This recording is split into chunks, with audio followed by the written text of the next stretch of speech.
Beralih ke informasi lainnya, Saudara, sidang dugaan korupsi di Kementerian Pertanian kembali digelar di Pengadilan Tindak Pidana Korupsi Pengadilan Negeri Jakarta Pusat.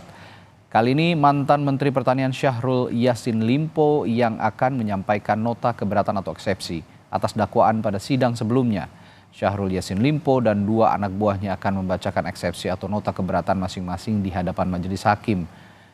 Syahrul Yassin Limpo didakwa untuk kasus pemerasan dan gratifikasi bersama anak buahnya, Kasdi Subagiono dan Muhammad Hatta. Sejak Oktober 2023 lalu, Syahrul telah menjadi tersangka KPK atas dugaan pemerasan dalam jabatan dan gratifikasi. Syahrul diduga menerima gratifikasi total senilai 44,5 miliar rupiah. Sedangkan eksepsi harusnya digelar pada pekan lalu, tapi ditunda karena Ketua Majelis Hakim sakit.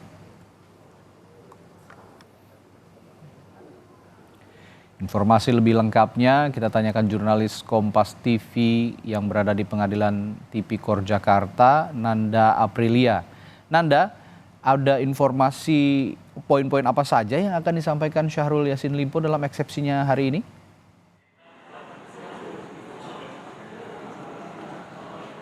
Setidaknya ada 2 poin yang kami kutip berdasarkan di sidang kemarin yang nyatanya untuk sidang kemarin eksepsinya memang tidak jadi. Ini disampaikan oleh kuasa hukum dari Syahrul Yassin Limpo, Jamaluddin Qaudubun, bahwa eksepsi yang akan dibacakan setidaknya yang pertama adalah mematahkan dakwaan yang diajukan atau dibacakan oleh jaksa penuntut umum di sidang perdananya beberapa waktu belakangan kemarin. Yang dimana poin pertama, di sidang perdana ini disebutkan bahwa Syahrul Yassin Limpo khususnya menerima uang senilai 44,5 miliar rupiah yang dimana ini nyatanya tidak benar. Artinya memang ada selisih di mana menurut pernyataan dari kuasa hukum dari terdakwa Syahrul Yassin Limpo, pada saat terdakwa atau kliennya ini diperiksa oleh KPK, ia dinyatakan menerima uang senilai 13,9 miliar rupiah. Namun dalam dakwaan ini berbeda. Ditambah ini juga akan dijelaskan nanti terkait dengan nominal ini di eksepsi. Ini menjadi salah satu poin yang akan dibacakan nanti. Dan untuk poin yang kedua, kalau menurut dari kuasa hukum juga nanti akan membacakan sebenarnya dari polemik yang menyeret kuasa hukum ini atau Syahrul Yassin Limpo, ini sebenarnya ada persoalan politik di dalamnya, yang dimana kalau ia menjabarkan sebenarnya kliennya Syahrul Yassin Limpo dalam track recordnya atau rekam jejaknya selama berpuluh-puluh tahun menjadi pejabat negara, dimulai dari di Provinsi Makassar kita tahu ia pernah menjabat sebagai lurah, bupati, wakil gubernur hingga gubernur, sampai dengan saat ini menjabat ketika kasus ini bergulir pada saat itu menjadi Menteri Pertanian. Ia tidak melihat di Makassar ini tidak ada rekam jejak kotor, artinya tidak ada terkait dengan hal ini. Artinya melihat di sini ada persoalan politik yang nanti juga akan dijabarkan atau dipaparkan di poin eksepsi. Setidaknya 2 poin eksepsi tersebut sudah diberikan kisi-kisinya di beberapa waktu belakangan hari ini atau waktu kemarin di sidang-sidang sebelumnya. Dan kita nantikan nanti Radi untuk pembacaan eksepsi karena hari ini akan sesuai dengan jadwal bahwa sidang eksepsi akan digelar pada pukul 10.00 waktu Indonesia Barat di ruang Profesor M. Hatta pada pukul 10 nanti, yang juga akan turut dihadiri oleh 2 tangan kanannya yakni Kasdi Subagiono dan juga Muhammad Hatta yang saat ini juga sebagai terdakwa.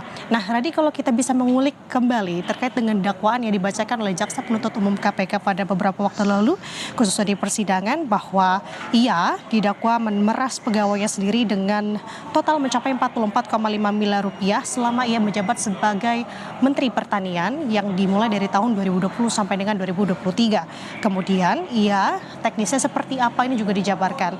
Syahrul Yassin Limpo mengumpulkan sebanyak 4 staf khusus yang ia percaya, salah satunya atau beberapa diantaranya ada tangan kanannya di sini yakni Kasdi Subagiono yang menjabat sebagai Sekjen Kementan dan juga Muhammad Hatta yang pada saat itu menjabat sebagai petinggi yakni di bidang Direktur Alat dan Mesin Pertanian Kementan pada saat itu. Dan ini kemudian mereka dimintai untuk melakukan pengumpulan uang atau patungan dari semua pejabat eselon 1 di Kementan, dan masing-masing ini dimintai jatah sebesar 20% menurut dakwaan yang dibacakan oleh Jaksa Penuntut Umum, yakni dari sekretariat, direktorat, dan badan pada Kementan yang harus disetorkan kepada Syahrul Yassin Limpo. Jadi masing-masing ini kalau menurut dakwaan yang dibacakan jaksa penuntut umum bila pihak yang dimintai persenan ini tidak memenuhi, ada hal yang bisa ia terima ataupun di sini bisa dibilang sebagai ancaman. Jadi artinya kalau tidak memenuhi tuntutan tersebut ataupun persenan tersebut, ia bisa terancam tidak berada di tugasnya atau dipindahkan tugasnya, bahkan yang terparahnya adalah berhentikan. Jadi dakwaan-dakwaan itu yang kita dengar di sidang perdana kemarin, artinya kita akan mendengar bagaimana penjelasan atau nota pembelaan yang akan dibacakan oleh masing-masing terdakwa hari ini, karena tidak hanya Syahrul Yassin Limpo saja, nanti kita akan mendengar dari 2 eksepsi yang akan dibacakan oleh 2 terdakwa, yakni Kasih Subagiono dan juga Muhammad Atta, yakni tangan kanan dari Syahrul Yassin Limpo. Kita nantikan pada pukul 10 pagi nanti, Radi.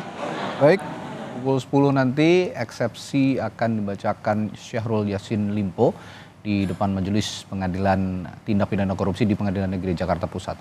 Kita nantikan bersama. Terima kasih Nanda Aprilia melaporkan langsung dari Pengadilan Tipikor di Pengadilan Negeri Jakarta Pusat.